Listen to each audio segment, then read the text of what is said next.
அறிமுக உரை மௌலானா மௌலவி அல் ஹாஃபில் புலிம்பட்டி பெரியபலியுடைய இமாம் ரியாசுத்தீன் இம்தாத் அவங்க துவக்க உரை அறிமுக உரை.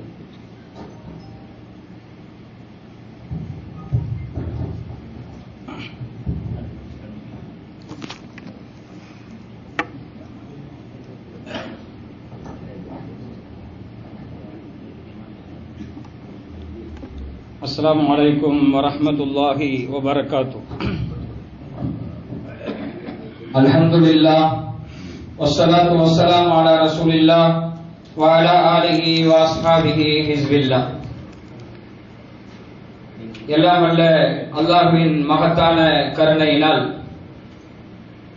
கோவி சத்திய அந்தியூர் வட்டார ஜமாத் உலமா சபை மற்றும் புஞ்சை புளியம்பட்டி அனைத்து பள்ளி நிர்வாகம் இணைந்து நடத்துகிற குர்பானி சட்ட விளக்க பயிலரங்கம் இப்போது துவக்கமாயிருக்கிறது. நீங்கள் எல்லாம் ஆர்வமோடு இங்கே வந்திருக்கிறீர்கள். ஹஜ்ரத் அவர்கள் உங்களுடைய சந்தேகங்களுக்கெல்லாம் சிறப்பான முறையில் பதிலளிக்க இருக்கிறார்கள். நான் அவர்களுடைய நேரத்தை எடுத்துக்கொள்ள விரும்பவில்லை. சுருக்கமாக ஜமாத் உலமா சம்பந்தமாக சில விஷயங்களை மாத்திரம் இங்கே உங்களிடத்தில் சொல்லுகிறேன்.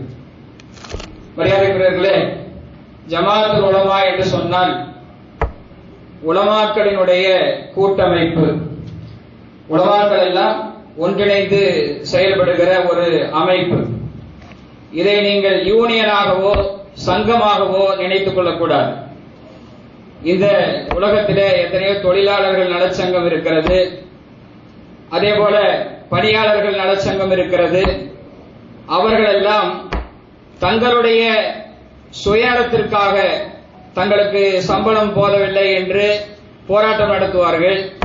தங்களுக்கு ஊதியத்தை உயர்த்தி தர வேண்டும் என்று கோரிக்கை வைப்பார்கள். ஆனால் ஜமாத்துல் உலமா, உலமாக்கள் எல்லாம் ஆலிம்கள் எல்லாம் ஒன்றிணைந்திருக்கிற கூட்டம் என்றிருந்தாலும் கூட, அமைப்பு என்றிருந்தாலும் கூட, ஜமாத்துல் உலமாவுடைய நோக்கம் என்னவென்றால் இஅதாஉ கலிமத்தில்லாஹ், அல்லாஹ்வின் மார்க்கத்தை இந்த உலகம் முழுவதும், இந்த பகுதி முழுவதும் பரப்புவது என்பதுதான் நோக்கமே ஒழிய அவர்களினுடைய நோக்கம் தங்களுக்கு சம்பளத்தை கூட்டி தரவில்லை என்பதற்காக, தங்களுடைய போனஸ் உயர்த்தி தரப்படவில்லை என்பதற்காக வெளியிலே ரோட்டிலே இறங்கி போராடுகிற அமைப்பு அல்ல.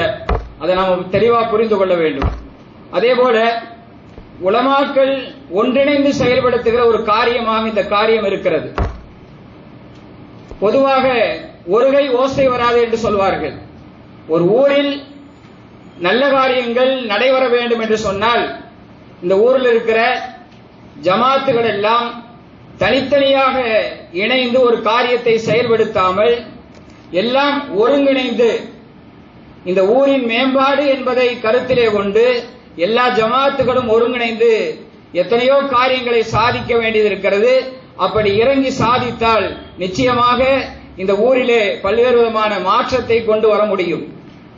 நாயகம் ஸல்லல்லாஹு அலைஹி வஸல்லம் சொன்னார்கள், யதுல்லாஹி அலல் ஜமாஆ, அல்லாஹ்வின் உதவி ஒன்றுபட்டிருக்கிற கூட்டத்தின் மீது தான் அல்லாஹ்வின் உதவி இருக்கிறது என்று நபிகள் நாயகம் ஸல்லல்லாஹு அலைஹி வஸல்லம் சொல்லி இருக்கிறார்கள்.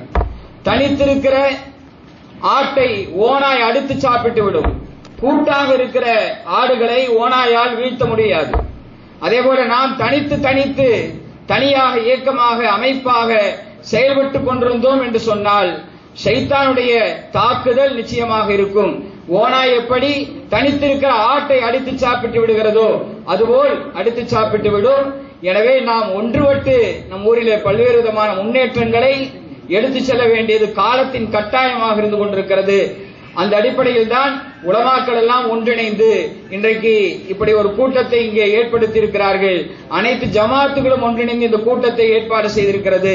இது நிச்சயமாக ஒரு பயனுள்ள ஒரு நிகழ்ச்சியாக இந்த ஊர் மக்களுக்கு அமையும். இதுபோல உலமாக்களும் நிர்வாகிகளும் இணைந்து காலத்தின் அருமையை புரிந்து, காலத்தின் கட்டாயத்தை புரிந்து இந்த ஊரிலே என்னென்ன முன்னெடுப்புகளை கொண்டு செல்ல வேண்டும் என்று யோசித்து அந்த முன்னெடுப்புகளை கொண்டு செல்ல வேண்டும்.